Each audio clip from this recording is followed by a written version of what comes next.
I had always believed I truly knew Sarah. She had been my wife for 8 years, and over that time, I'd watched her in countless ways. Laughing freely, teasing with effortless charm, lighting up every space she walked into. To the world, she was magnetic, the kind of woman people instinctively gravitated toward. But to me, she was simply mine. I had never considered the full extent of her influence, the way her presence could shift a room, the way heads would turn when she passed. I didn't question it, I never had to. Her confidence was one of the many qualities I adored about her, and I trusted it implicitly. That confidence, that charisma, I thought I understood completely. That night, it was the annual company gala. Normally, I would have approached the evening with my usual reluctance, preferring quiet nights at home with dinner and a movie. But Sarah had insisted, her excitement infectious, and I found myself surprisingly eager. She chose a deep emerald gown, a color that seemed to capture both her elegance and her playful energy at the same time. As we entered the grand hall, hand in hand, I felt a swell of pride mixed with nervous anticipation. The music was lively, almost intoxicating, filling the vast room with a rhythm that made people sway without thought. Couples twirled across the dance floor, their laughter and conversation floating above everything else. Sarah, in her usual spirited way, tugged at me, insisting I join her in the center. She teased that I looked far too stiff to remain a spectator.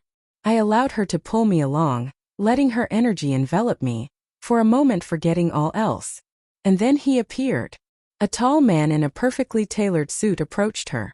Connor, a project manager I had seen around the office but had never spoken to, smiled at her.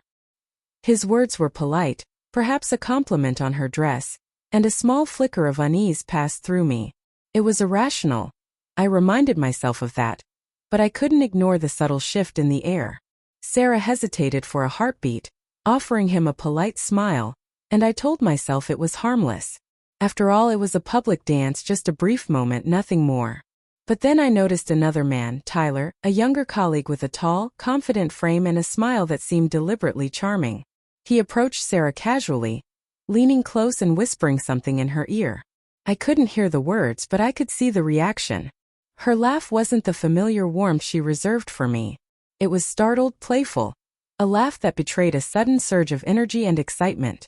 Tyler's hand brushed hers lightly, almost tentatively, yet there was an unmistakable invitation in the gesture.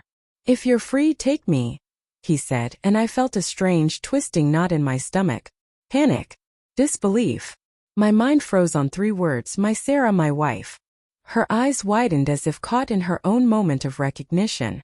She stumbled back slightly, her composure faltering for an instant, and clutched my arm, murmuring, "Come on, let's sit for a second."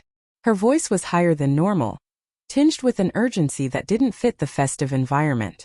Panic, I realized, real human panic, the kind that makes someone fumble their instincts, the kind that sneaks up when one's composure is challenged unexpectedly. I guided her to a quiet corner near the refreshments, trying to appear casual, though my own chest was tight with an unshakable tension. "Everything okay?" I asked, my voice careful, probably too revealing of the unease I felt. She shook her head, took a deep breath and laughed nervously, brushing off the incident as if it had never happened. But I saw it, the tiny tremor in her hand as she reached for a glass of water, the way her eyes darted back toward Connor and Tyler. They were across the room, animated and relaxed, oblivious to the ripple they had caused. That fleeting moment made me think of all the times I had trusted her without question, from the ordinary routines to the monumental milestones of our life together. Trust, I realized in that fluorescent-lit ballroom with music pounding around us, could be unexpectedly fragile, as delicate as the glass she held in her hand.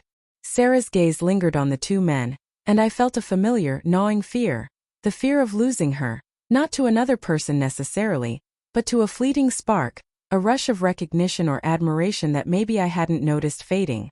She began to speak, voice tentative as if weighing her words. "It's nothing really. I didn't expect that. But I could feel it." Her fingers twisted nervously, betraying her inner turmoil. The collision between instinct and propriety was clear. She reached for me even as she recoiled from them, a delicate balancing act that left my chest tight with both worry and understanding. I said nothing at first, letting her gather herself while the chatter and music swirled around us. Finally, I asked quietly, "Do you want to talk about it?" Her eyes met mine with raw honesty, fear, perhaps guilt, and a subtle relief that I hadn't reacted harshly. She admitted she panicked, that it was an overwhelming, instinctive response, not desire or flirtation. And though no anger yet had surfaced in me, a prickling awareness of how delicate trust can be settled into my consciousness. This was not about betrayal. It was about the fragile human reactions that remind us how easily our lives and relationships can be shaken, even momentarily. I leaned closer and said softly, "Whatever happens, we face it together. You and me always." Her eyes shimmered faintly, catching the light, and she nodded, gripping my hand tightly. We stayed in that quiet bubble for a few minutes, letting the chaos of the gala pass around us. Eventually, she allowed herself a genuine laugh, the one that was hers alone, and admitted she needed a moment to breathe. She moved through the crowd, past Connor and Tyler, seeking a quiet corner near the exit where she could compose herself. Watching her, I realized the moment wasn't about the men at all. It was about us, about the trust that threads through a marriage and how easily even a minor tremor can make it seem tenuous. I walked over, standing beside her silently, offering presence rather than words. "It's okay to feel panic," I said gently. "It doesn't make you weak. It just makes you human." Her tension eased, her shoulders sagging slightly. "I hate that I let it scare me," she admitted. "I hate that for a second I didn't think of us." "You did think of us," I replied. "That's why you came here, why you didn't just ignore it. You remembered where your heart belongs." We lingered in that quiet, letting the music and laughter fade to background noise. It struck me then that clarity in love isn't about perfection or unbroken composure. It's about awareness, acknowledgement, and consistently choosing each other, even when fear tempts you to step away. When Sarah turned to me, her eyes steady but soft, she whispered, "I'm sorry for panicking. I startled you." I smiled, knowing yet careful. "You startled me because I care. But more importantly, you reminded me that I care too. Enough to notice, enough to pause, enough to protect what we have." She took my hand again, firm and unshaken. "I needed you to notice," she admitted. "And I did," I said. That quiet exchange carried more weight than any grand declaration. Love, I realized, is not flawless.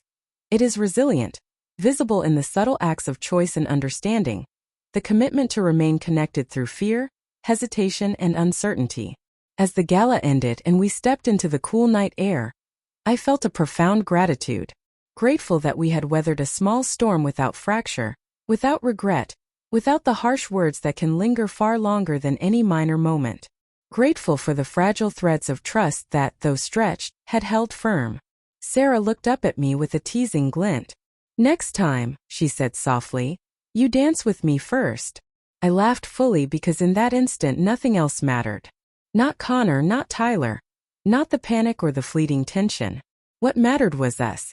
After every stumble, every surge of fear, every conscious choice to hold each other close, we were still here, stronger, more aware, and fully present in the fragile, beautiful fabric of our love.